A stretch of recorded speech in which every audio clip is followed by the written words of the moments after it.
Bismillahirrahmanirrahim. Assalamualaikum warahmatullahi wabarakatuh. Salam sejahtera buat kita semua. Semoga Bapak Ibu selalu diberkahi, selalu sehat, bahagia. Itu yang paling penting.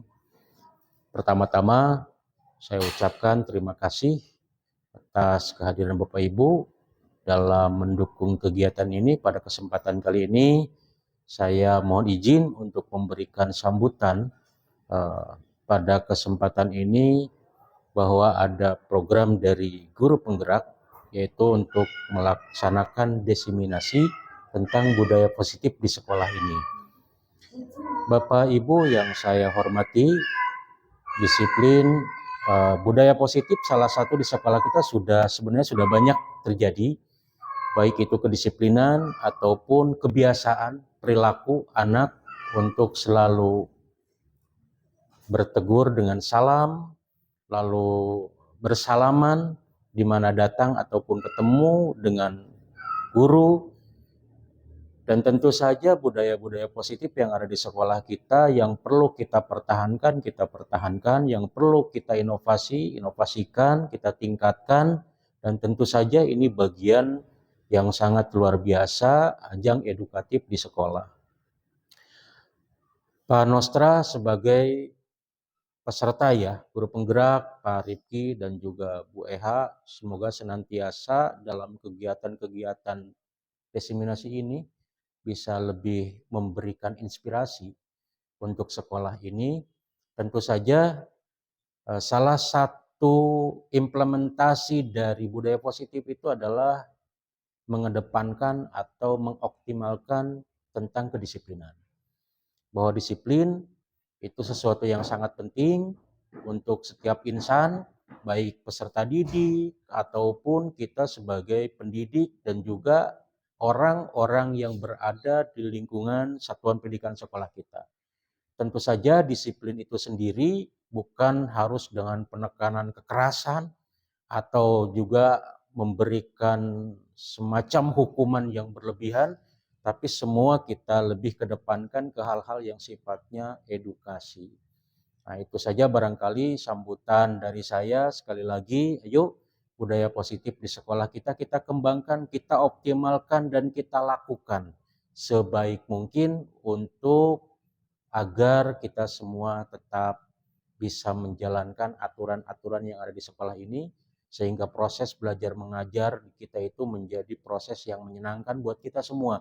Tidak hanya peserta didik, tetapi semua warga sekolah yang selalu berada di lingkungan sekolah merasa nyaman dengan selalu kita mentaati aturan-aturan yang ada. Terima kasih atas waktunya yang diperkenankan kepada saya selaku kepala sekolah, memberikan semangat yang luar biasa untuk para peserta guru penggerak. Mudah-mudahan semuanya selalu dalam keadaan sehat, bisa mengerjakan semua sesuai harapan, dan kita semuanya ikut berbangga. Demikian dari saya. Billahi taufiq wal hidayah. Assalamualaikum warahmatullahi wabarakatuh. Baik, Assalamualaikum warahmatullahi wabarakatuh. Yang saya hormati Bapak Ibu peserta diseminasi modul 1.4 tentang budaya positif. Saya izin Bapak Ibu untuk menyampaikan materi ini. Betul ada tugas dari guru penggerak, jadinya harus menyampaikan ke Bapak Ibu semua. Materinya tentang budaya positif. Mungkin pertama perkenalkan dulu, saya Rifki Permana. Adapun fasilitator saya di pendidikan guru penggerak ini adalah Bu Titik Puji Rahayu, dan pengajar praktik saya yaitu Pak Otong Hidayat. Pada kesempatan ini ceritanya saya akan ada capaian modul, yang mana dalam capaian modul ini ada tentang konsep pendidikan menurut Ki Hajar Dewantara dengan konsep budaya dan lingkungan positif yang berpihak pada murid. Yang kedua akan melakukan evaluasi dan refleksi tentang praktik disiplin dalam pendidikan Indonesia secara umum untuk mendapatkan pemahaman baru mengenai konsep disiplin untuk menciptakan murid dengan profil pelajar Pancasila.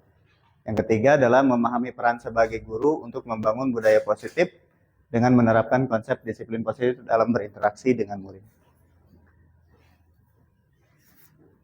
Itu capaian umumnya. capaian khususnya adalah mendemonstrasikan nih pemahaman guru penggerak tentang budaya positif yang sudah ada di sekolah gitu ya. Kalau misalkan budaya positif di sekolah itu sudah baik, maka akan dipertahankan. Kalau misalkan budaya positifnya itu belum misalkan atau belum maksimal, maka akan kita tingkatkan atau maksimalkan. Di antaranya dalam capaian modul ini nanti ada tentang konsep perubahan paradigma stimulus, respon, dan teori kontrol. Ada 3 teori motivasi, sama ada keyakinan kelas. Dulu kalau kita mengenal mungkin bukan keyakinan kelas, tapi kesepakatan ya, ataupun peraturan kelas mungkin ya. Tapi ke sini di dalam modul guru penggerak itu bukan kesepakatan, bukan peraturan, tapi lebih ke keyakinan kelas. Kenapa keyakinan? Mungkin lebih ke intrinsik yang ingin ditanamkan ke siswa itu sendiri. Ada hukuman dan penghargaan, sama 5 kebutuhan dasar manusia, sama posisi kontrol guru, dan segitiga restitusi. Nanti akan kita jabarkan. Sebelum kita mempelajari modul, ada 3 pertanyaan dulu. Pertama, menurut Bapak Ibu, apakah setuju dengan pertanyaan ini? Yang pertama itu, hukuman dapat mendisiplinkan anak. Menurut Bapak Ibu, gimana? Sepakat nggak dengan hukuman dapat mendisiplinkan anak? Ya terserah, silakan. Menurut Bapak Ibu, hukuman dapat mendisiplinkan anak nggak? Bisa. Kenapa kira-kira Bu? Asal hukumannya mendidik. Asal hukum. Nah, kalau ini masih hukuman secara umum nih. Jadi belum ada mendidik-didiknya. Kalau mendidiknya ke nomor 2 nanti. Nah, kalau ini bentuk hukuman aja dulu. Mendisiplinkan anak belum? Bisa ya? Kenapa? Sementara gimana Bu Anda? Tergantung pada waktu itu. Pada waktu itu aja gitu ya. Nah, kalau yang nomor 2 ini lebih tadi mengarah ke yang positif.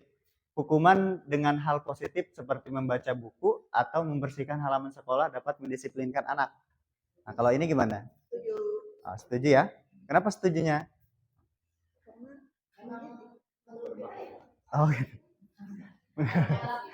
Ngapain?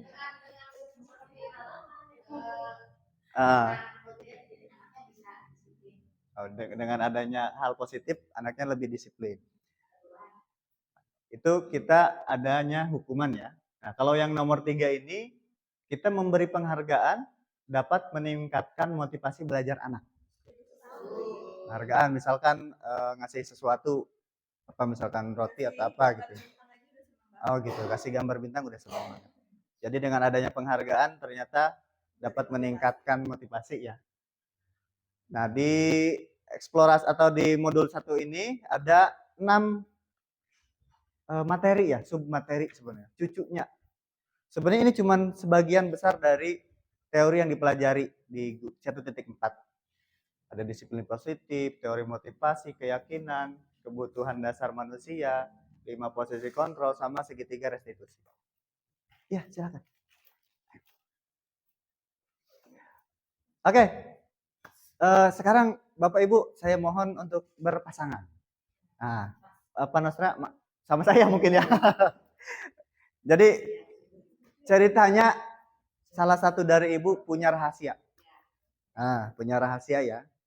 Jadi satu orang punya rahasia, satu orang ngerayu, entah gimana caranya, mau ngerayu, mau apapun, minta supaya rahasia itu dibuka.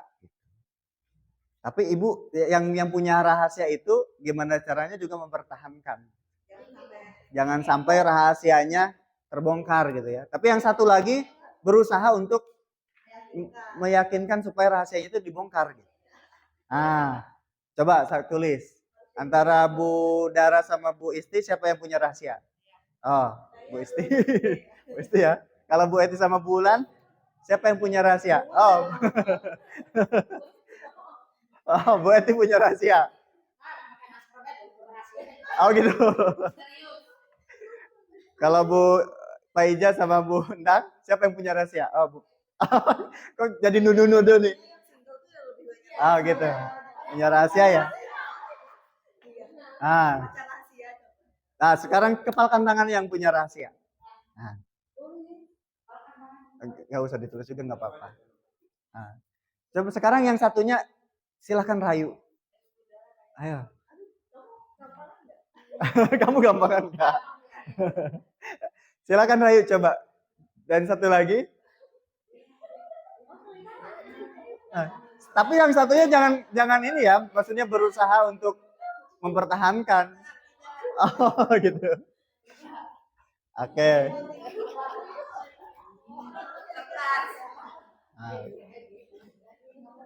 Oh, gitu. Nah, ada cipak juga ternyata ya. Oke, gimana sudah? Sudah. Apa yang terjadi tadi yang Ibu rasakan, Bapak Ibu alami? Penasaran ya? Oh, didesak. Terpaksa juga. Terancam. Terancam. Ada yang didesak, ada yang terancam. Nah, kalau yang dirayu berarti terancam. Kalau yang merayu yang apa? Penasaran. Nah, itulah mungkin paradigma tentang teori kontrol kita. Itu ilustrasi di mana mungkin guru mengontrol muridnya. Di mana kita sebagai guru kadang juga memaksakan kehendak mungkin ya. Yang mungkin siswa juga merasa kurang nyaman dengan hal itu.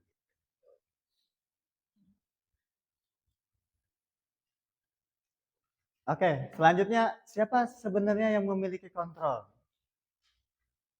Stimulus responnya di sini kita mencoba mengubah orang agar berpandangan sama dengan kita. Kita bisa nggak seperti itu? Kita memaksa orang lain nih supaya dia sepemikiran sama kita. Oh, nggak bisa ya. Harusnya? Harusnya walaupun berbeda mungkin sama-sama menghargai ya. Terus yang kedua, perilaku buruk dilihat sebagai suatu kesalahan. Pasti kenapa Bu? Kira-kira tidaknya? Alasannya kenapa berperilaku buruk mungkin ya.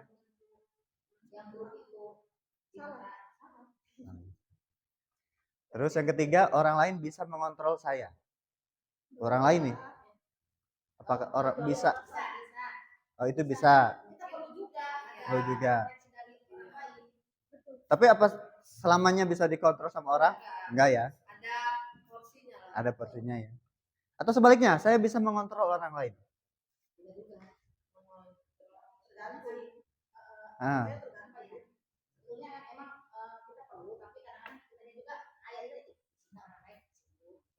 Ada rasa tidak enak mungkin ya. Oh gitu, tergantung situasi dan kondisi. Yang selanjutnya ada pemaksaan pada saat bujukan gagal. Benar nggak tadi yang dirasakan ketika menggenggam tangan? Jadi yang si saking penasaran. Jadi maksa dia ya. Terus selanjutnya kita lanjutkan dengan makna disiplin. Nah, kalau disiplin mungkin dari Bapak Ibu ada yang ingin disampaikan, disiplin itu kira-kira apa ya?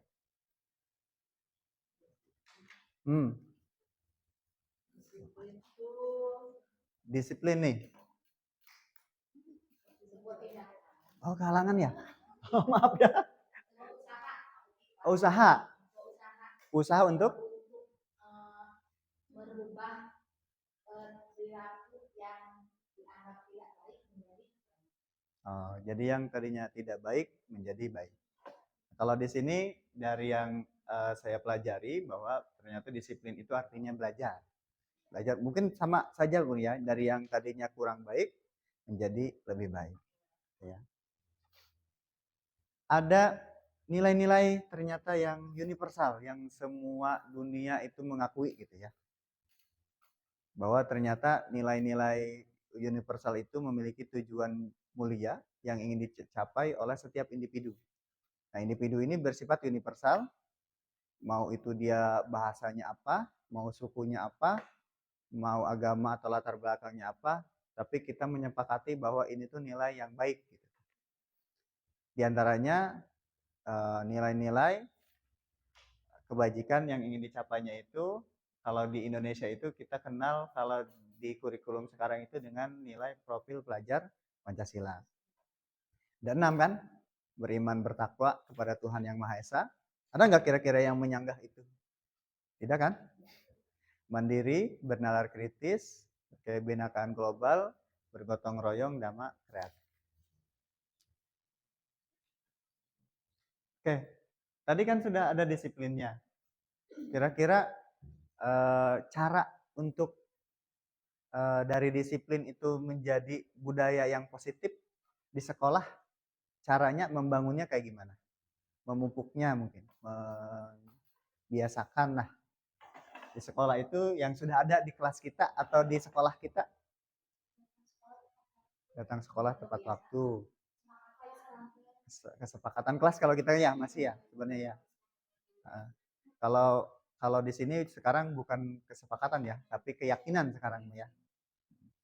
Terus adakah kesulitan ketika kita membiasakan budaya positif tadi kayak datang tepat waktu, keyakinan kelas, kesulitan yang dihadapi sama kita biasanya apa? Mungkin pada anak yang tidak terbiasa, yang sudah mungkin di rumahnya sudah emang ada dibiasakan, nggak sulit. Itu anak yang dari rumahnya berangkat, kan cuma satu ya, berangkat dari rumahnya belum terbiasa, ketika sekolah masuk sekolah, sebenarnya masih ada kesulitan. Gitu, oke. Jadi kalau misalkan di rumahnya mungkin tidak membiasakan juga, maka di sekolah juga akan kesulitan gitu ya. Nah, apakah indikator keberhasilan dalam penerapan segitiga restitusi? Mungkin ini belum dibahas, nanti kita akan dibahas. Kalau waktunya cukup. Oke, selanjutnya ada teori motivasi perilaku manusia. Yang pertama nih, ternyata teori motivasi itu ada motivasi eksternal. Untuk yang pertama untuk menghindari ketidaknyamanan hukuman. Apa yang akan terjadi apabila saya tidak melakukan misalkan tadi datang tepat waktu? Apa yang akan terjadi? Motivasinya dari siapa?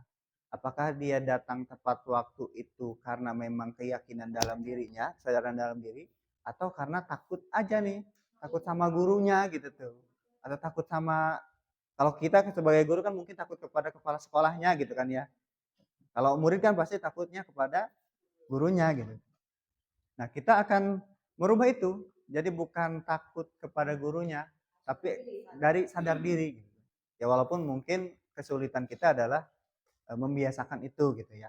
Karena penerapan di SD akan lebih susah daripada menerapkan di orang dewasa. Terus yang kedua, itu untuk mendapat imbalan dari orang lain. Jadi kamu melakukan datang tepat waktu nih, cuman agar dapat imbalan aja. Yang pertama itu untuk ketidaknyamanan atau menghindari hukuman, menghindari kepala sekolah, menghindari guru. Yang kedua agar dapat imbalan nih. Saya datang tepat waktu cuman buat dapat imbalan doang gitu. Atau rajin ke kelas, nyapu dan sebagainya akan dapat pujian doang gitu ya. Yang ketiga, kalau ini untuk menghargai diri sendiri. Jadi saya melakukan itu datang tepat waktu tuh memang buat diri saya sendiri tujuannya.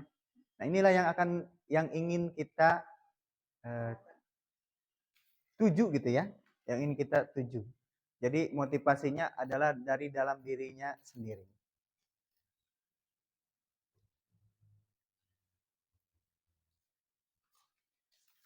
Tadi sudah disinggung tentang segitiga restitusi. Sebenarnya ada 3 cara atau ya, tapi mungkin yang pertama adalah saya akan bahas bahwa restitusi itu menciptakan kondisi untuk memperbaiki kesalahan. Sehingga mereka bisa kembali pada kelompok mereka dengan karakter yang lebih kuat. Jadi kesalahannya nanti akan di coaching ya, kalau kita bahasanya apa ya? Kalau satu sama murid itu BK ya, bimbing konseling ya. Nah, konseling mungkin sama siswa, nanti penguatannya adalah di konseling itu dengan mengajukan beberapa pertanyaan yang sudah disiapkan. Ciri-cirinya yang pertama, ketika kita meng-coaching itu bukan untuk menebus kesalahan, namun untuk siswa itu agar belajar dari kesalahan yang telah dia perbuat, ya. Yang kedua, misalkan bukan hanya tentang disiplin ya, tapi misalkan gara-gara si siswanya berantem sama temennya gitu, atau saling ledek atau apapun lah gitu. Nah, dengan restitusi ini kita tujuannya tentunya memperbaiki sebuah hubungan, baik antar siswa dengan siswa atau siswa dengan warga sekolah. Terus yang ketiga, sifatnya itu bukan paksaan. Jadi kita tidak memaksa, ayo kamu harus minta maaf gitu. Menawarkan kepada siswa, tapi kita menawarkan sifatnya. Gimana kalau misalkan kamu tidak meminta maaf, kalau misalkan kamu terus musuhan sama teman kamu, apa yang akan terjadi gitu kan. Jadi lebih ke menanyakan ya. Terus yang keempat, restitusi ini untuk melihat ke dalam diri si anak itu. Kumacarana si anak itu bisa melihat ke dalam dirinya sendiri. Sebenarnya agak susah ya. Kadang orang dewasa juga untuk bercermin sendiri saja gitu ya, bersadar akan kelakuannya agak susah. Nah, kita coba tapi berusaha lah untuk menuntun anak itu untuk melihat ke dalam dirinya. Yang kelima, mencari kebutuhan dasar. Kebutuhan dasar itu nanti ada 5, ada di sini. Terus yang keenam, adalah cara yang paling baik. Nah, menurut teori ini bahwa restitusi ini adalah cara yang paling baik. Terus fokusnya adalah pada karakter yang ingin dibangunnya, bukan kepada tindakannya. Dan yang kedelapan adalah fokusnya pada solusi yang ingin dicapai. Yang kesembilan, yang terakhir, ciri-cirinya mengembalikan murid yang berbuat salah pada kelompoknya. Jadi walaupun misalkan si siswanya berbuat salah, si siswanya dapat diterima lagi sama teman sekelasnya. Oke, selanjutnya ada keyakinan kelas. Jadi tadi sudah disinggung mungkin kalau kita sifatnya kesepakatan kelas ya, atau peraturan kelas. Nah, kalau di sini kita bahasanya lebih diperhalus, yaitu dengan sebutan keyakinan kelas. Keyakinan itu kan berarti apa yang dipahami oleh diri sendiri. Nah, ada penjelasannya. Kenapa tidak peraturan saja? Mengapa sih harus keyakinan kelas? Mengapa kita memiliki peraturan harus menggunakan helm bila mengendarai kendaraan roda 2? Menurut Bapak Ibu kenapa? Kenapa pas kita bawa motor, kita harus pakai helm? Jaga diri. Jaga diri. Bukan takut polisi nih? Salah satunya itu. Oh, salah satunya itu. Seperti tadi, kalau memang belum sadar, ditilang. Jadi kalau udah sadar, silakan. Kalau yang di kampung-kampung biasanya gimana? Gaya. Oh, gaya. Gaya ya. Gaya. Kalau di kampung kan nggak ada polisi. Ah. Gaya biar Oh gitu. Mengganggu kerudungnya. Oh. Tapi berarti kalau misalkan untuk gaya tadi kata Budara, berarti kan itu mungkin lebih ke memang sadar gitu ya buat gaya, tapi tujuannya bukan buat keselamatan gitu kan ya. Nah, untuk gaya-gayaan jadinya kan. Terus kalau ini nih yang pertanyaan kedua itu waktu kita pas zaman Covid mungkin ya, pas situasi Covid. Kenapa kita memiliki peraturan 3 meter menggunakan masker atau menggunakan protokol menjaga jarak 1,5 meter antar siswa atau antar orang gitu ya. Kalau misalkan situasinya tidak Covid, kira-kira kita masih menggunakan masker tidak? Enggak ya? masker tertentu aja kalau nggak mau. Misalnya untuk orang sakit. Untuk orang sakit gitu kan ya. Menjaga jarak 1,5 meter kayaknya Udah enggak ya? Mencuci tangan juga pasti masih kan. Masih. Kalau habis Berarti kan situasi yang ada di pertanyaan ini adalah situasi pas zaman Covid ya. Tapi ketika Covid hilang, itu juga hilang. situasional aja. Situasional gitu ya. Oke. Terus yang ketiga, mengapa kita harus memiliki peraturan datang tepat waktu pada saat ikut pelajaran adalah kalau di sini kan mengikuti pelatihan ya. Ikut pelajaran nih, kenapa harus datang tepat waktu misalnya? Oh, biar tidak ketinggalan pelajaran. Kita berpandangan sebagai siswa ya. Oh, takut dihukum. Biar gak malu. Oh, biar gak disorakin temennya. Nah, melatih tanggung jawab. Itu mungkin positif ya, positifnya. Nah, di sini kita berusaha bukan hanya peraturan yang muncul, tapi adanya peraturan-peraturan itu memang tercipta dari keyakinannya, dari dirinya sendiri, dari dalam dirinya sendiri. Itu mungkin kalau dari dalam diri kita sebutnya dengan motivasi intrinsik ya. Kalau yang ekstrinsik itu kan dari dorongan orang luar. Kalau intrinsik ini dari dorongan diri sendiri. Kembali kepada keyakinan-keyakinan lebih menggerakkan seseorang dibanding mengikut sertakan peraturan-peraturan. Nah, kalau ini dari peraturan kelas, mungkin kita ubah ke keyakinan kelas. Dari keyakinan kelas itu kan mungkin akan menciptakan sebuah lingkungan positif, baik di kelas, akhirnya menciptakan sebuah budaya yang positif.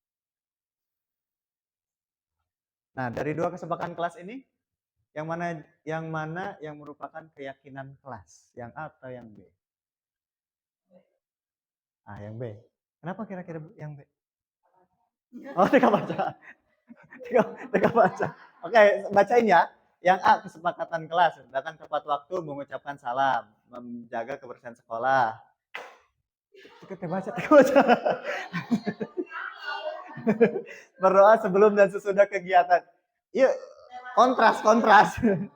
Yang ini aktif dalam pembelajaran, yang ini tertib. Kalau yang B, kami guru dan murid yang saling menyayangi. Kami murid yang semangat belajar, kami murid yang peduli dengan teman-teman. Kira-kira yang mana yang keyakinan? Yang A atau yang B? Keyakinan yang B. Ah. Oh, gitu. Tapi kalau ini kami kalimatnya mungkin agak lebih halus ya. Kami guru dan murid yang saling menyayangi. Jadi dari jiwa ya, gitu, dari hati gitu. Kalau ya, kalau yang A murid aja. Oke, terima kasih.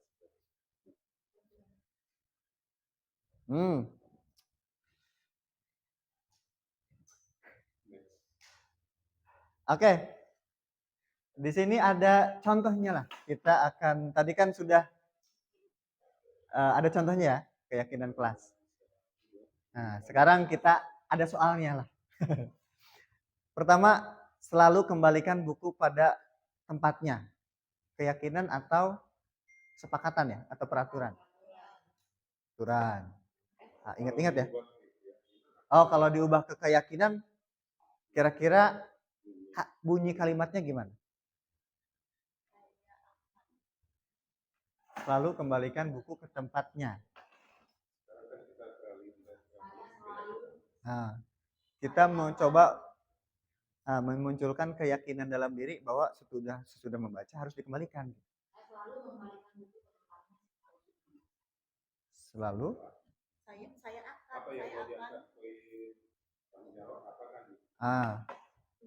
akan. Saya berjanji. Oh. Saya berjanji. Udah ada isinya. Oke.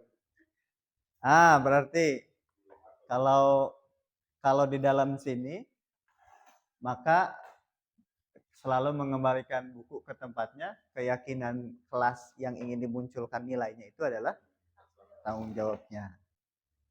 Kalau misalkan di yang kedua, dilarang mengganggu orang lain, nilai yang ingin dimunculkannya?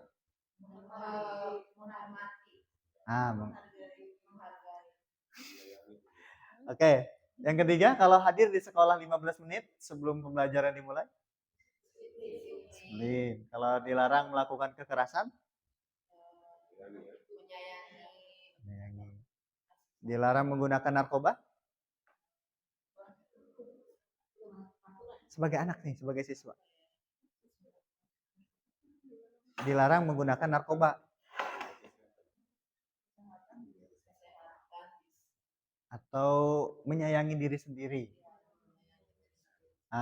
Terus yang selanjutnya bergantian atau menunggu giliran. Budaya antri, tertib. Selanjutnya gunakan masker. Kesehatan. Terus terakhir jangan berlari di kelas atau koridor. Nilainya yang ingin dimunculkan?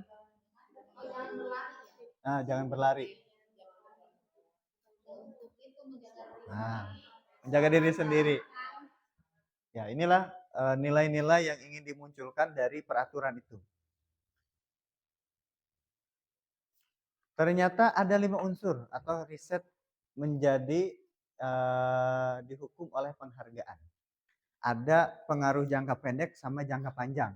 Contoh misalkan tiap hari si siswa ini berhasil menjawab soal kah atau tertib kah, tiap hari kita kasih penghargaan. Entah itu penghargaannya berupa bintang atau apapun. Ternyata jangka pendeknya itu memang bagus. Tapi jangka panjangnya itu kurang bagus. Kenapa kurang bagus? Dia tidak meyakini atau dia melakukan hal itu hanya untuk mendapatkan penghargaan lagi. Ketika penghargaan hilang, maka dia tidak mau. Nah, itu pengaruh jangka panjangnya.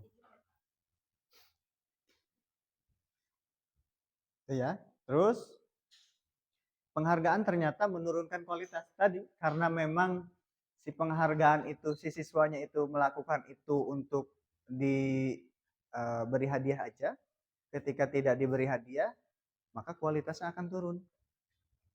Sama ada penelitian-penelitian tentang mematikan kreativitas ketika si peneliti nih dikasih hadiah sama tidak dikasih hadiah. Ternyata yang hasilnya risetnya bahwa yang tidak dikasih hadiah malahan kualitasnya lebih bagus daripada yang dikasih hadiah. Makanya kita sebut dengan dihukum oleh penghargaan. Ada berapa menit?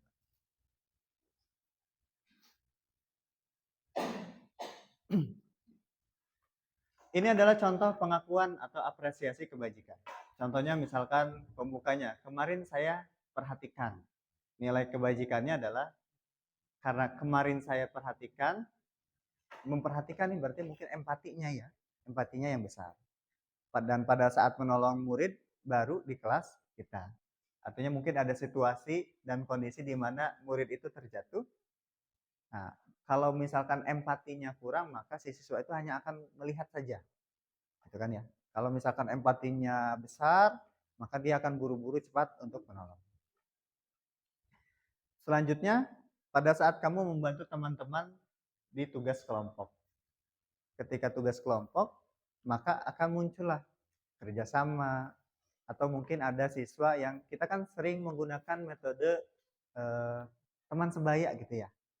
Jadi tutor sebaya gitu ya. Jadi si siswa yang mungkin kurang disatukan dengan siswa yang punya kepintaran yang lebih gitu. Nah, dari sana kita harapkan adalah mereka saling peduli, saling menghargai nilai kebajikan. Yang terakhir adalah pada saat kamu menunggu kertas-kertas yang berserakan di lantai. Jadi ketika mungkin ada guru nih bawa kertas, bawa buku, ternyata kesenggol, bukunya acak-acakan, kita lihat apakah anak siswa itu langsung memungut atau tidak gitu kan. Kalau memang misalkan memungut langsung menolong, maka empatinya besar. Oke, selanjutnya ada hukuman dan konsekuensi. Kalau hukuman sifatnya mungkin dari gurunya, kalau konsekuensi salah satunya sudah disepakati gitu ya. Yang pertama, mencatat 100 kali di dalam buku kalimat, saya tidak akan terlambat lagi karena terlambat ke sekolah. Jadi nyatet 100 kali, saya tidak akan terlambat sampai 100 kali.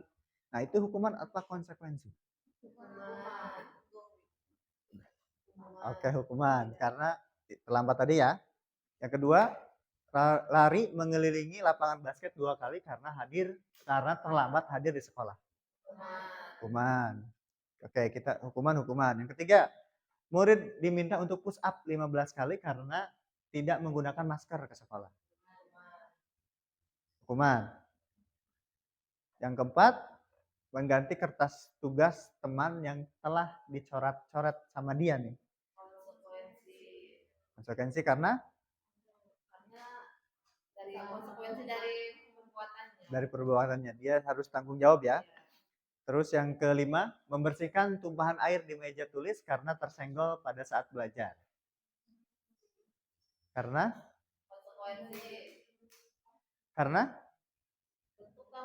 untuk tanggung jawab juga ya. Yang selanjutnya, murid disuruh untuk mengenakan sepatu seharian di sekolah karena tidak mengenakan sepatu hitam.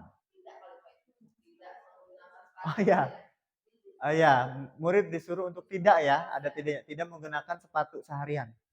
Jadi sepatunya mungkin coklat merah gitu ya. Hukuman ya.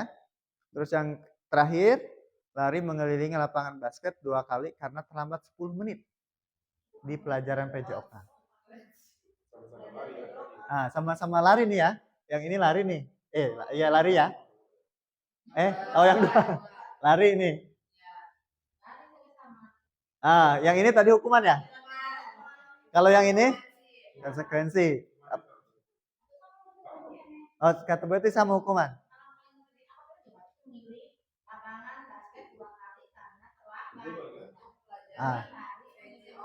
PJOK. Pelajaran PJOK. Sama-sama lari, cuman poinnya di sini hadir di sekolah sama pelajaran. Bedanya itu. Nah, bedanya apa kira-kira? Kalau kata Bu Isti konsekuensi. Kalau kata Bu Eti tadi. Karena ininya beda ya. Kalau ini mah hadir di sekolah, ini mah pelajarannya. Coba kita lihat. Konsekuensi. Kenapa konsekuensi? Tadi bedanya. Satu mah di sekolahnya, fokusnya, yang satu di pelajarannya. Walaupun memang sama-sama lari gitu ya. Perbedaannya nih, perbedaan antara hukuman sama konsekuensi. Kalau hukuman itu biasanya sesuatu yang harus menyakitkan. Sesuatu yang menyakitkan harus terjadi. Konsekuensi mah sesuatu harus terjadi walaupun tidak menyakitkan gitu ya. Terus yang kedua, perbedaannya biasanya membuat anak sakit. Baik sakit hati atau sakit fisiknya. Kalau sakit fisik mungkin push up ya. Kalau sakit hati bicara kanan meureun ya gitu. Dikasih dimarahin. Kalau dimarahin kan nantinya mungkin ada yang membekas ke dalam dirinya gitu ya. Terus yang ketiga, kalau yang konsekuensi membuat anak merasa tidak nyaman dalam jangka waktu pendek. Mungkin tidak nyaman. Contohnya misalkan tadi telat 10 menit lari. Tapi kan karena larinya itu karena dia telat. Kalau dia tidak telat, maka tidak ada konsekuensi ya. Terus yang ketiga, anak membenci kedisiplinan. Jadi dia benci nih sama peraturan yang telah dibuat sama kita gitu. Sama guru-gurunya gitu kan.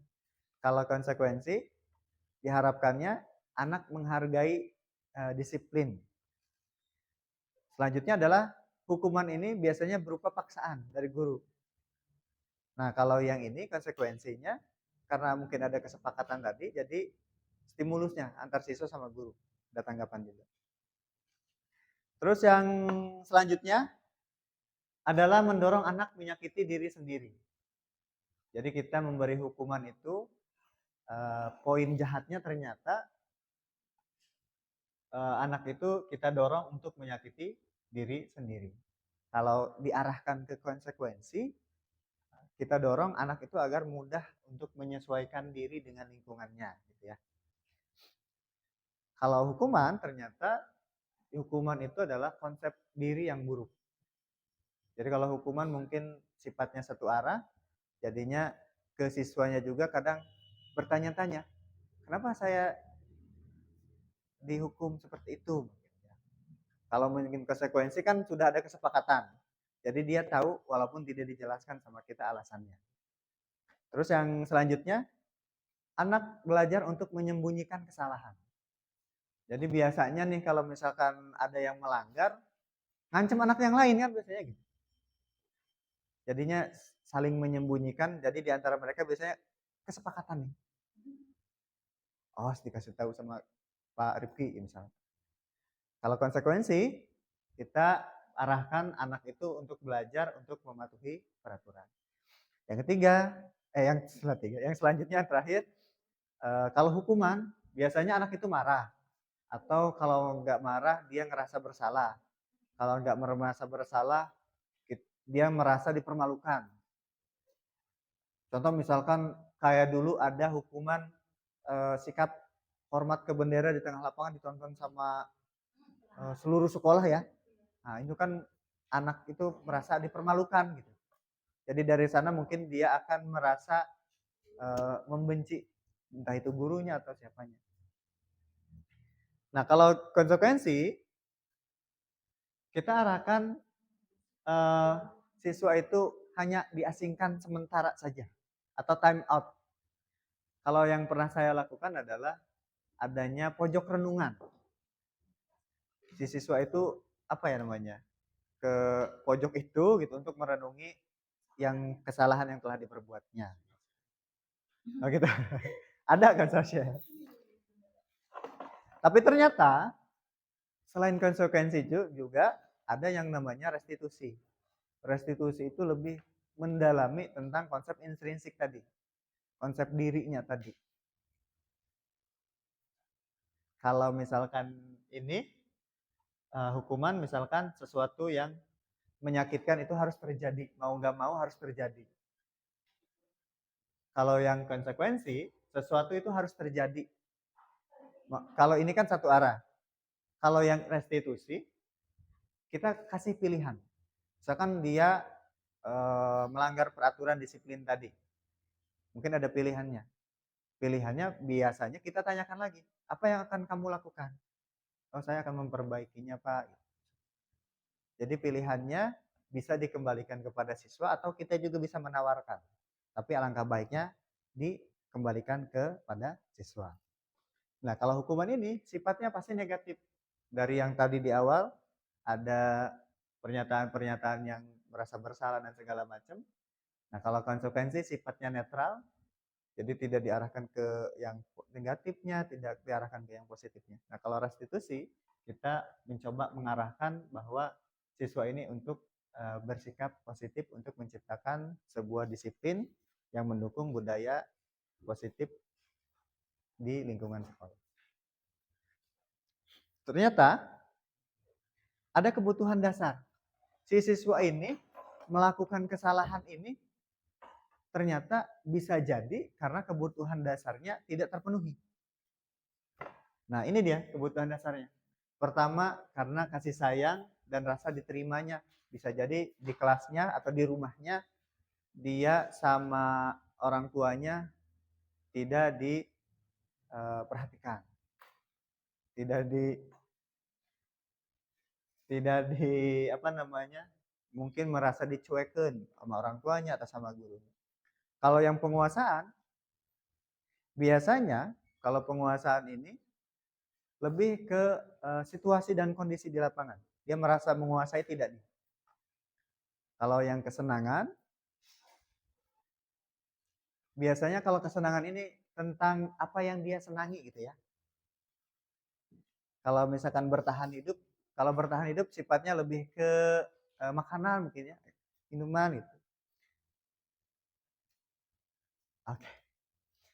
Kalau yang kebebasan, kalau ini sifatnya gambarnya dengan kupu-kupu di kelasnya atau di ketika belajarnya dia merasa bahwa saya bukan ditekan oleh guru untuk melakukan itu, tapi saya meyakini bahwa dengan melakukan itu saya bisa lebih baik. Saya bisa menjadi belajar dari sana. Contoh di sini, ibu guru bilang, aku tidak boleh bersenandung sewaktu mengerjakan tugas. Mungkin nyanyi gitu ya. katanya kelas harus tenang, tidak ada suara. Padahal kan aku suka dan senang menyanyi. Kira-kira itu kebutuhan apa? Dari yang 5 tadi. Kesenangan, ada ya kebutuhan hidup tadi ya. Kesenangan, kepuasan, rasa diterima, ada kebebasan. Tadi apa Bu Isti? Kesenangan. Jadi dia senang menyanyi, tapi ketika belajar juga harus nyanyi gitu ya. Terus yang kedua, ibu guru tidak menyapaku hari ini. Padahal aku pakai jepit rambut baru. Kebutuhan mana nih? Coba nih ya. Nah, yang mana nih? Kasih sayang dan rasa diterima. Oke, kasih sayang sama rasa diterima. Padahal dia ingin menunjukkan, oh jepit baru nih, ingin disapa gitu ya. Terus yang ketiga, aku bosan masa belajar yang gitu-gitu aja, dengerin ibu guru aja. Kebebasan. Kebebasan. Terus yang keempat, aku sebel gambarku tidak rapi, malah ibu guru nunjukin ke teman-temanku di depan kelas. Apa kira-kira? Gambarnya tidak bagus, tunjukin sama teman-temannya gitu. Penguasaan bisa. Kasih sayang. Penguasaannya. Coba kita lihat. Oh, terbalik. Hah? Oh enggak ada. Oh, okay.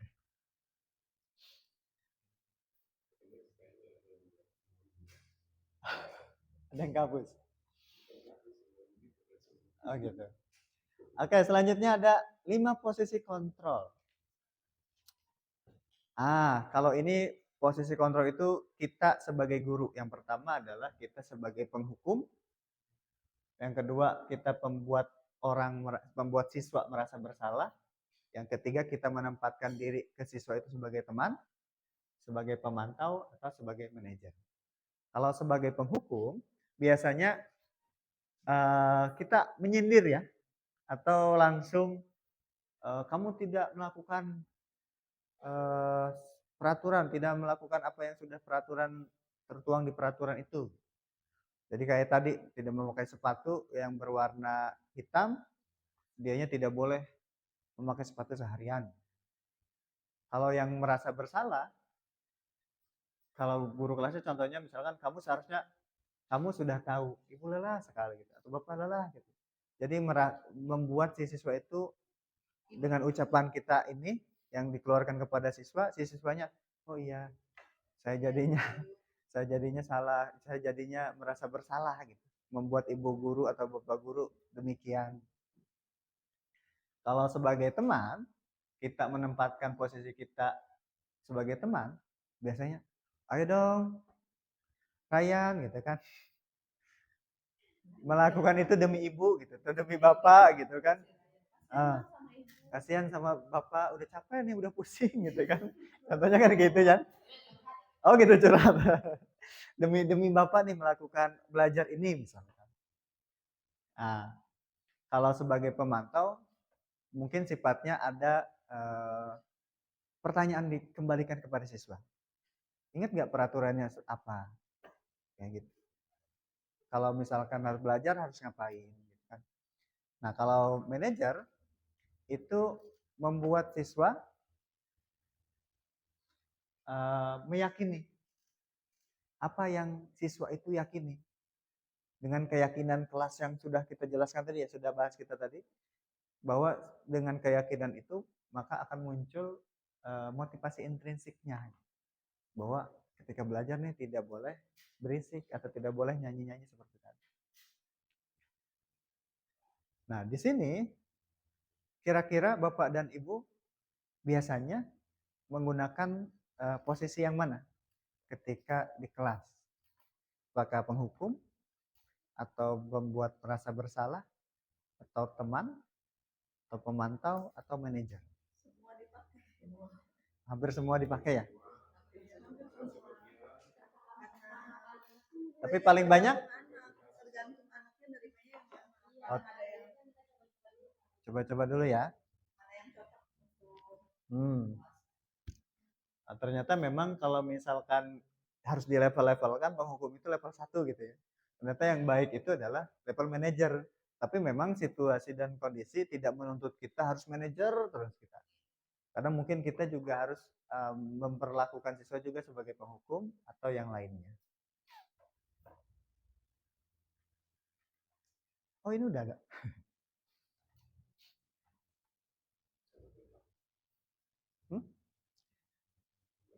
Nah, kalau ini pernyataannya. Contoh misalkan, saya kecewa sekali dengan kamu. Nah, kalau ini kan saya kecewa sekali dengan kamu. Nah, kalau berarti kan itu hmm? Mana? Nggak ada ini. Harusnya yang kosong dulu ya. Saya kecewa sekali dengan kamu. Nah, berarti kan dengan kecewa sekalinya itu kita membuat si siswa itu merasa bersalah dengan apa yang dilakukan. Kalau yang selanjutnya, kamu tidak pernah benar melakukannya. Maka itu sifatnya adalah kita dengan mengucapkan itu saja kita sebagai penghukum. Nah, kalau yang ketiga, ayo lakukan demi ibu dong, demi bapak dong. Kalau kamu kayak gitu, bapak senang atau bapak gimana gitu ya. Nah, itu sebagai teman. Yang selanjutnya, ini sebagai pemantau. Contohnya misalkan, apakah kamu mau mendapatkan stiker bintang hari ini? Oh gitu. Rata-rata kita pemantau. Ayo ya. Tapi itu tidak berlaku untuk kelas tinggi ya? Apa berlaku juga? Ada aja. Kelas tinggi udah tidak tertarik dengan bintang. Apa itu? Aku inginnya untuk nyata. Oh, bentuk nyata. Oh gitu. Nah, kalau sifatnya sebagai manajer adalah mungkin lebih menanyakan kembali. Kalau melakukan kesalahan atau biasanya menghadapi sebuah kesulitan, kita tanyakan dulu nih. Memang apa yang kamu kesulitannya di mana? Kalau misalkan udah nanya berlarut-larut mungkin akan timbul pertanyaan, oh jadi gimana kamu bisa menyelesaikan ini? Jadi terpecahkannya oleh siswa itu sendiri. Ya. Yang terakhir, kamu selalu yang paling terakhir. Menjas jadinya. Padahal belum tentu dia selalu terakhir kan. Gitu. Kan ada nomor dua sebelum terakhir gitu kan. Tapi kan bukan terakhir juga. Nah ini dia yang namanya segitiga restitusi. Ada pertama itu adalah menanyakan keyakinan. Oh ya, menstabilkan identitas dulu. Jadi contoh misalkan, saya kasih contohnya aja ya.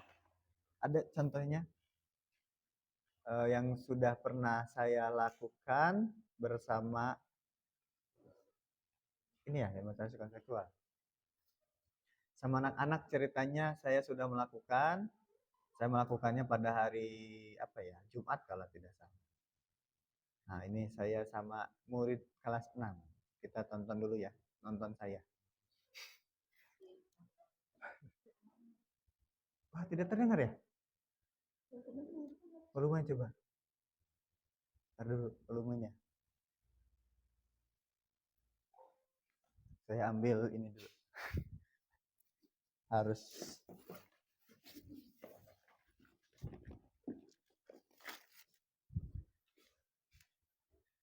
Power on. nah. Bluetooth mode. Bluetooth connected. 50? Oke. Assalamualaikum warahmatullahi wabarakatuh. Ya, jika sekarang kan waktu istirahat nih, Bapak minta waktu istirahat. Assalamualaikum warahmatullahi wabarakatuh. Ya, jika sekarang kan waktu istirahat nih, Bapak minta waktu istirahat.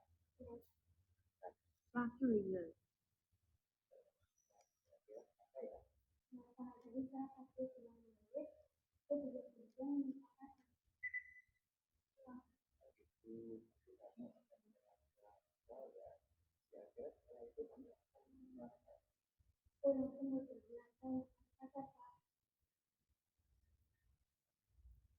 Kamu melakukan itu karena sebuah alasan kan? Siapa sisa yang kedua bisa dicapai? Pasti Bapak juga ini kamu juga berbuat lagi. Kenapa aku sangat susah dan menangis? Oke. Nah, itu dia ada lagi satu lagi ternyata slide-nya. Jadi kesal sampai mau nangis katanya. Yang ketiga. Tapi tindakan yang kamu lakukan kira-kira sesuai nggak dengan keyakinan kelas sama keyakinan diri?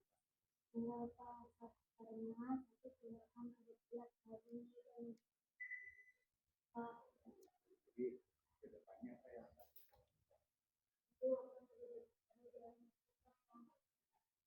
bersedia bersama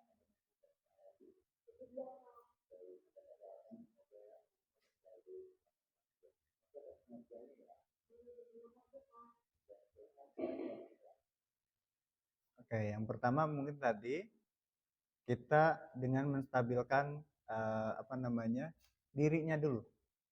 Misalkan contohnya dengan menanyakan kabar, dengan apa tadi kalau di video tadi saya mengajaknya apakah sudah istirahat dan segala macam. Terus di sini ada yang tahap keduanya.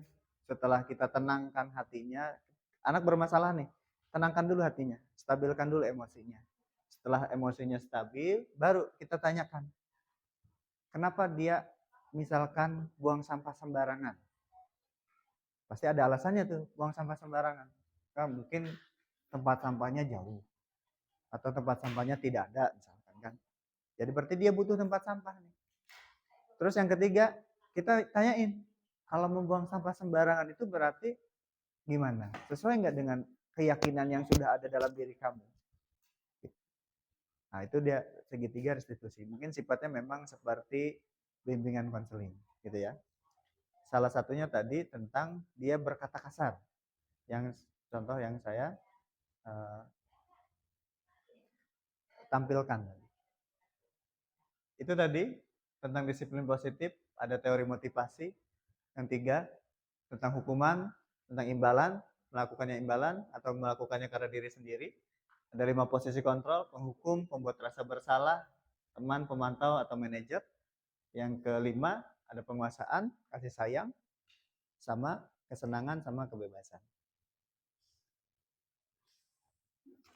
Habis. Baik, terima kasih.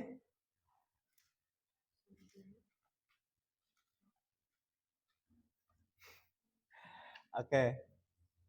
Tapi sebelumnya mungkin saya akan menampilkan satu lagi. Satu lagi tentang segitiga restitusi.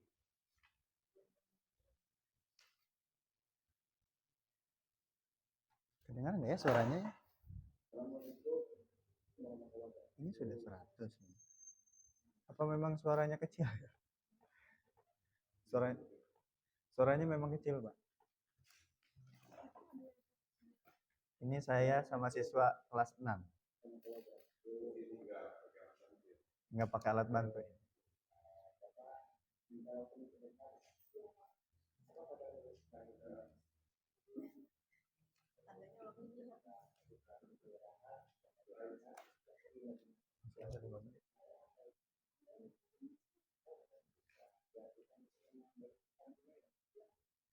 Nah, ini dia. Tadi ceritanya lagi makan pisang. Distabilkannya dengan, oh ternyata pisang itu banyak vitaminnya ya. Yang mengendalikan emosinya lagi. Sampai mana tadi ya?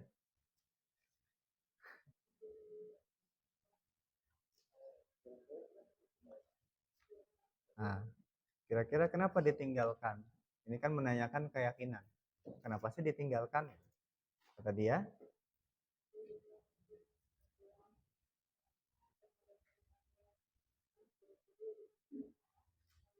nah, ternyata dia meninggalkannya itu gara-gara dipanggil sama temannya, jadi buru-buru tinggalin aja. Nah,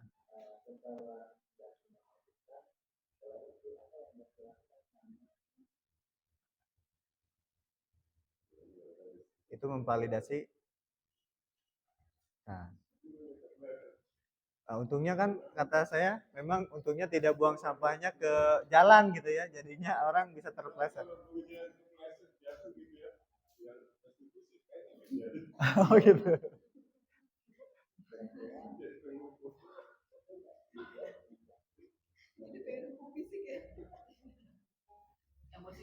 Nah, kalau kepleset memang segitiga restitusinya mungkin tidak. Udah emosi duluan. Nggak bisa tenang.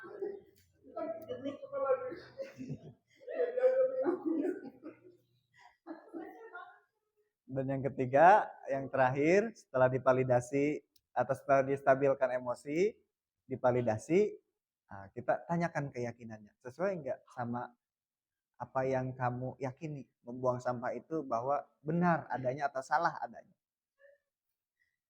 Itu ya. Oh, tidak ada suaranya ya? Kenapa jadi hilang, Bang?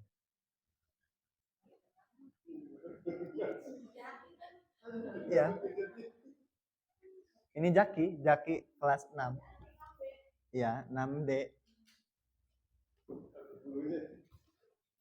Oh, ininya yang mati ternyata.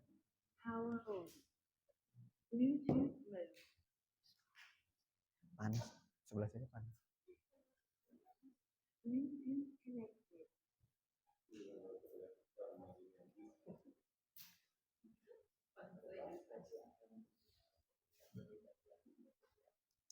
Nah, merasa lebih baik lagi bersedia, itu kan berarti menanyakan keyakinannya terhadap keyakinan yang dia yakini.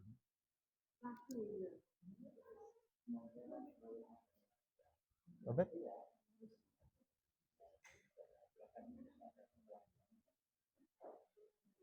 Ini untuk syuting seperti ini tuh butuh waktu yang lumayan lama. Karena memang situasinya juga harus dalam situasi tenang gitu kan. Kalau bayangkan kalau syuting lagi ada siswa, wah kayaknya banyak suara. Lagi libur sebenarnya Bu. Karena Dika. Hah? Oh iya. Oke. Bapak Ibu, itu mungkin materi yang saya sampaikan. Terima kasih sudah hadir. Mohon maaf bila ada kata-kata yang kurang berkenan. Semoga apa yang disampaikan tentunya menginspirasi dan doakan saya semoga lebih baik lagi. Itu saja mungkin yang dapat saya sampaikan. Kurang dan lebihnya mohon maaf. Billahi taufiq wal hidayah. Assalamualaikum warahmatullahi wabarakatuh.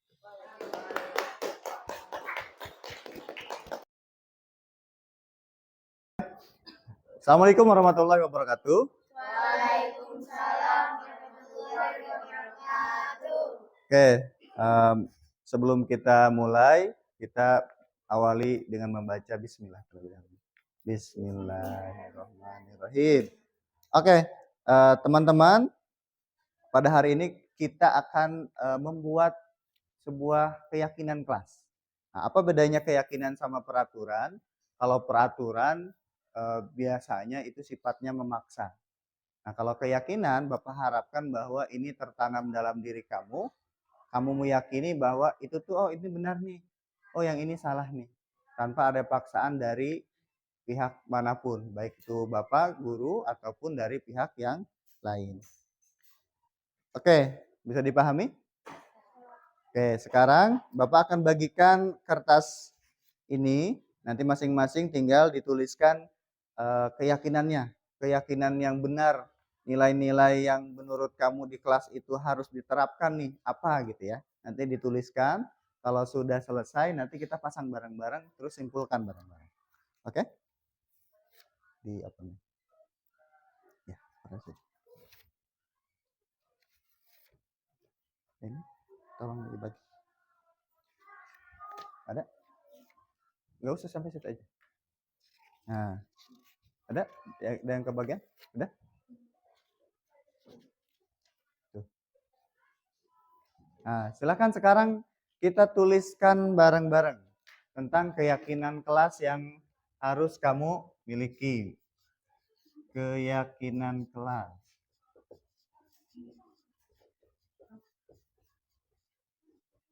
Ingat, keyakinan kelas ini sesuatu yang menurut kamu harus kamu lakukan.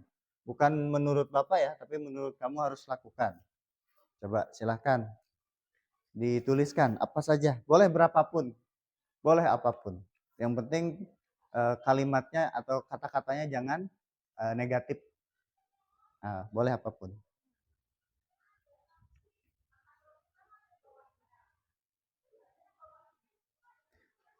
Tidak harus sama, nggak apa-apa, beda juga sama teman.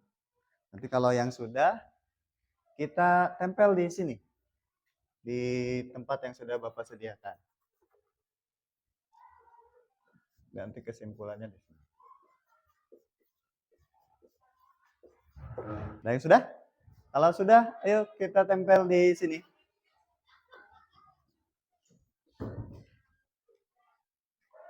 Sudah?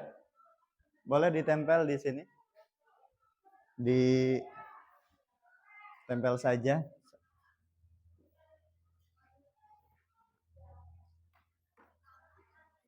Ya, kalau sudah tempel di sini. Yang rapi ya.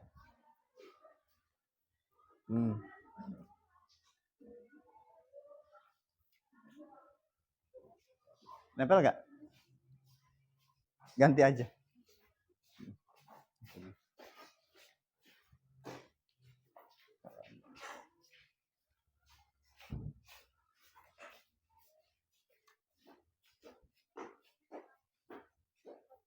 Nempel. Ganti aja. Kalau nggak nempel, ganti aja. Ininya.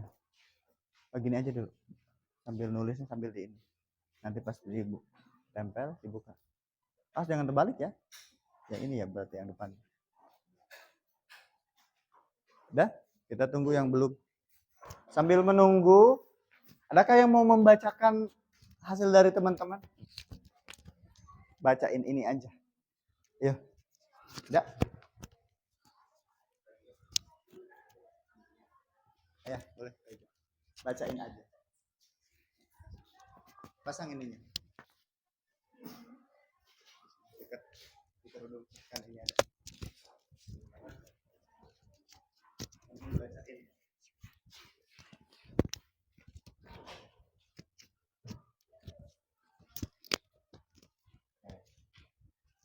Dari sini dulu.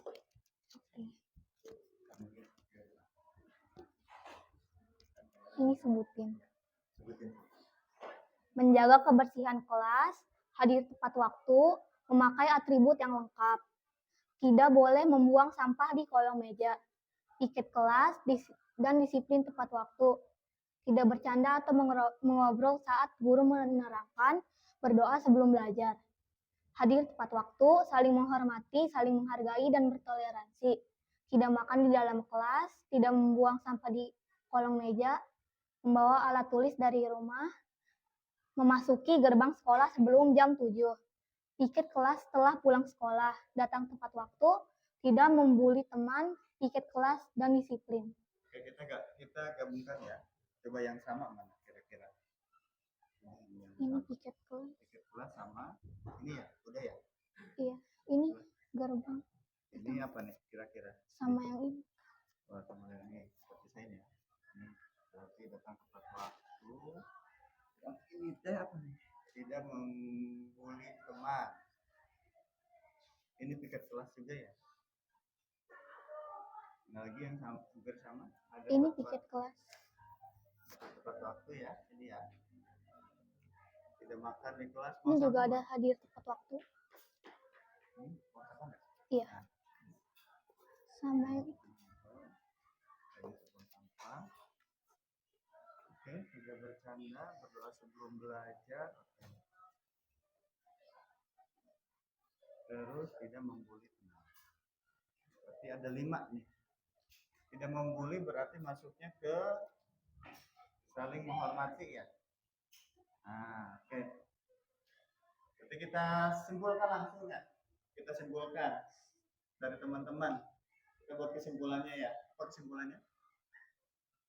Tadi? Tidak membuang sampah di kolong meja. Nah, berarti kalau tidak membuang sampah, kita kalimatnya bukan tidak ya. Tapi kita kalimatnya buat kalimat aktif.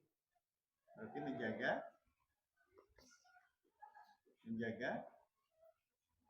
apa? Nah, kebersihan. Di mana saja menjaga kebersihan? Bukan hanya di kelas, tapi di lingkungan sekolah ya. berarti di lingkungan sekolah. Yang kedua, apa saja tadi? Piket kelas.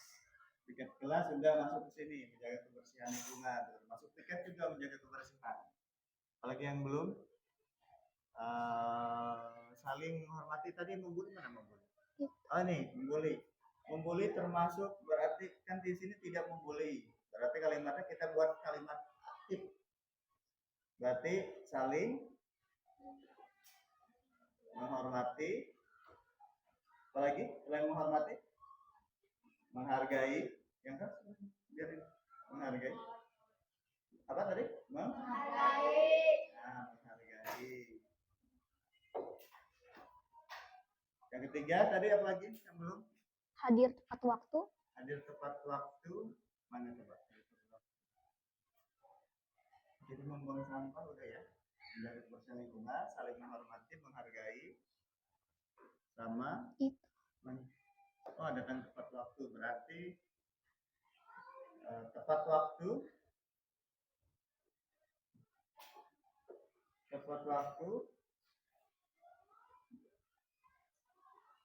untuk mengikuti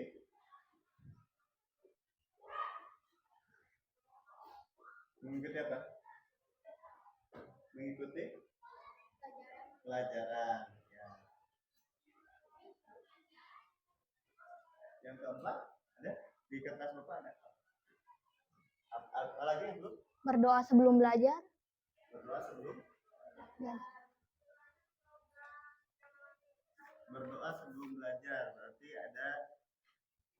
Berarti kalaupun tidak disuruh ataupun disuruh, kamu tetap harus berdoa ya.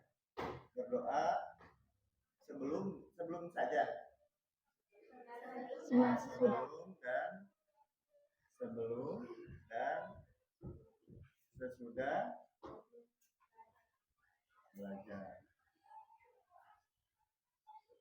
Ada lagi kira-kira yang belum? Membawa alat tulis dari rumah. Membawa alat tulis dari rumah. Oke, berarti membawa alat tulis dari rumah. Kita kalimatnya dibuat aktif, kira-kira membawa alat tulis apa?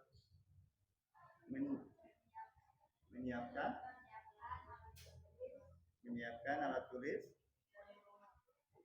Menyiapkan alat tulis itu hanya alat tulis yang disiapkan. Untuk ke sekolah hanya alat tulis saja apa ada yang lain? Apalagi selain alat tulis yang disiapkan? Atribut. Nah, berarti kita sebutnya perlengkapan sekolah ya.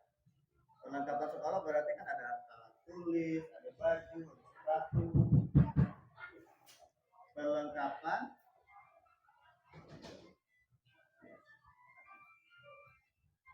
sekolah.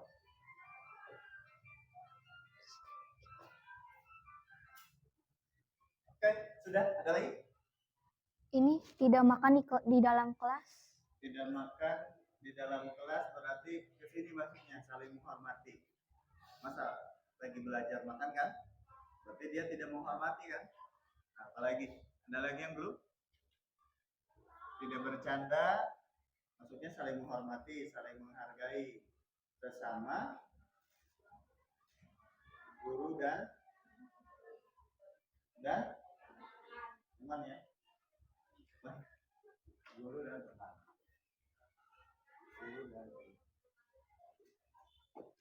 Baca ya? Ada lagi? Kayaknya udah semua. Udah semua. Oke. Silakan baca kesimpulannya. Kesimpulannya, menjaga kebersihan lingkungan sekolah, saling menghormati, menghargai sesama guru dan teman, tepat waktu untuk mengikuti pelajaran, berdoa sebelum dan sesudah belajar, menyiapkan perlengkapan sekolah. Oke, terima kasih. Oke, beri tepuk tangan buat. Jadi keyakinan kelas kita ada 5. Yang pertama tadi sudah disebutkan menjaga kebersihan lingkungan sekolah. Mau itu di dalam kelas atau di luar kelas, kamu harus menjaga kebersihan. Yang kedua, saling menghormati. Menghargai berarti tidak boleh makan tadi di dalam kelas, tidak boleh tidur apalagi, tidak boleh apa lagi. Banyak ya, menghormati, menghargai sesama guru dan teman. Tepat waktu apakah cuma pagi-pagi? Pagi hari doang? Pas datang ke sekolah? Tidak ya, tapi pas kapan lagi? Ah, pas istirahat, betul. Kapan lagi setelah itu? Sudah. Pas istirahat sama pagi-pagi ya, tepat waktu untuk mengikuti pelajaran. Yang keempat, berdoa sebelum dan sesudah belajar. Mau disuruh ataupun tidak disuruh, kamu pasti harus berdoa sebelum dan sesudah belajar. Yang kelima, menyiapkan perlengkapan sekolah. Berarti termasuk alat tulis, baju seragam yang sesuai dengan harinya, apalagi tas, mungkinnya sepatu yang sesuai. Nah, itu 5 keyakinan kelas yang kita yakini hari ini. Ingat, ini kamu harus yakini ya, yang sudah kita sepakati, ini harus diyakini, kamu harus terapkan dalam kehidupan sehari-hari ketika belajar di sekolah. Oke, itu saja mungkin keyakinan kelas. Terima kasih teman-teman atas partisipasinya. Semoga keyakinan kelas ini dapat membuat diri kita menjadi lebih baik lagi ke depannya. Bapak akhiri, wabillahi taufiq wal hidayah. Wassalamualaikum warahmatullahi wabarakatuh. Waalaikumsalam warahmatullahi wabarakatuh.